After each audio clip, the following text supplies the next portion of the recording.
We don't always coordinate our colors, but when we do, It's liturgical. Yeah. Purple, is that pink? the candle, well, rose.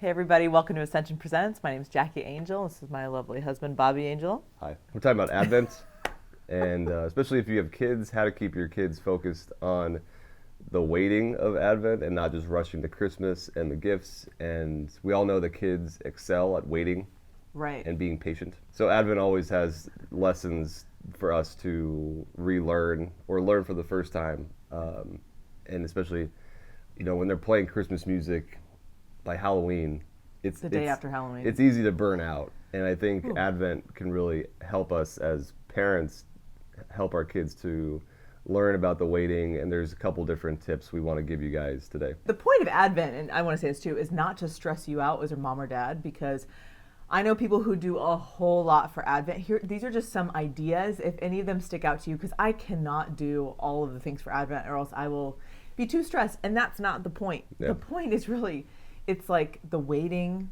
It's really like less. Instead of doing more stuff and being more stressed out, it's really doing less. So we're going to give you some ideas. I hope it doesn't overwhelm you. Maybe something will stick out, and that'll be the thing you do with your kids. So, 1 year it might be the Advent calendar, counting down the days. And there's, again, fun ways to do that. Coloring books, little chocolate calendars for the moms or dads. Y'all might want to get your own little Advent wine calendar. I know those exist. Ooh. I have friends who do Jesse trees.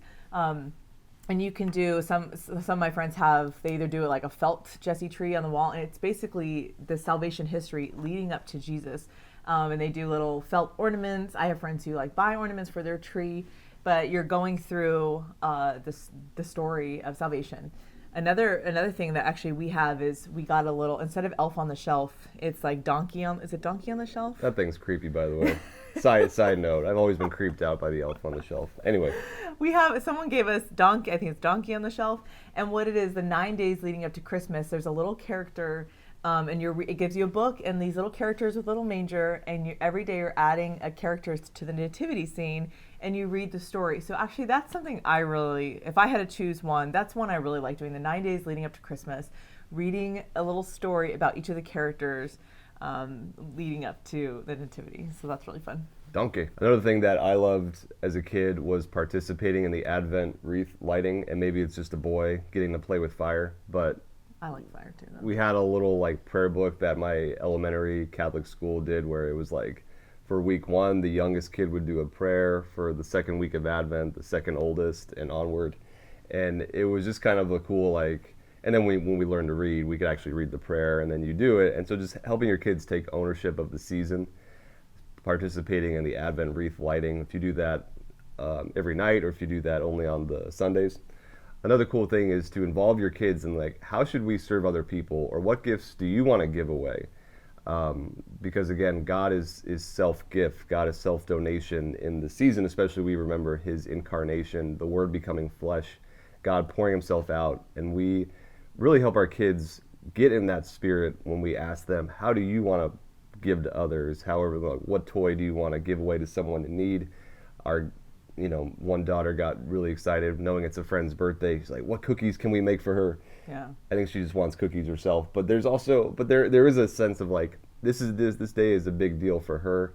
How do we make that special? So I think kids, they're more generous than we realize, and I think we need to encourage that, to unlock that and connect the season to it. And most parishes, I just thought about this, most parishes have giving trees during Advent. Yep. Where you can sponsor a family or sponsor a kid. So I think 1 year we did that, and that was great. It's okay, you're sponsoring a 6-year-old boy, so you can get all these different things and certain toys. So that's a great thing to do if your parish has that. And even if your parish doesn't have that, to find out maybe someone who does, but to do a giving to support a family, to be part of the giving tree. Because then your kids you can go to the store, they can pick out maybe certain toys that they think that kid would like, or certain clothes. And lastly, during Advent, there's a lot of great saints to celebrate. For St. Nicholas Feast Day on the 6th, again, we want to make sure when it comes to Santa Claus, they know that Santa was St. Nicholas, and that he's always pointing people to Jesus. So we celebrate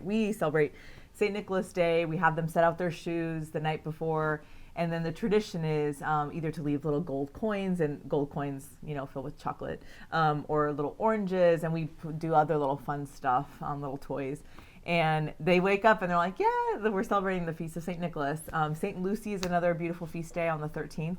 And there's a lot of beautiful traditions, and you can even just Google, if you love to bake, you can. There's a lot of food associated with some of these feast days. So different traditions, especially with St. Nicholas, St. Lucy, obviously St. John of the Cross is one of our favorites. I don't know how you would celebrate. You could sit and pray for a mystical experiences. Why not? Why not? This is also a great month of celebrating Our Lady through the Nativity, through her yes, through her gift of self to bring the Son of God to the world.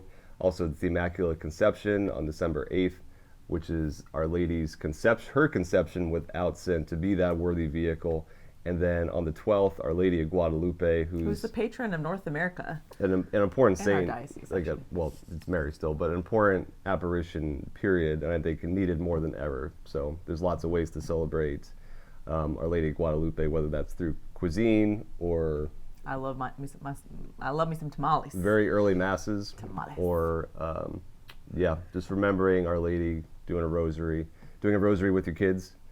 I do coloring pages. I like me, like to celebrate Feast with kids. I like printing out little coloring pages and having them color the different, Our Lady of Guadalupe, or we have a little statue of Our Lady of Guadalupe, Yep. and to read stories, about Our Lady. So thanks again for watching this video and celebrating Advent with your family. Ascension's got a lot of great resources and other videos on Advent to lead you deeper into prayer and remembrance of the season. So check those out.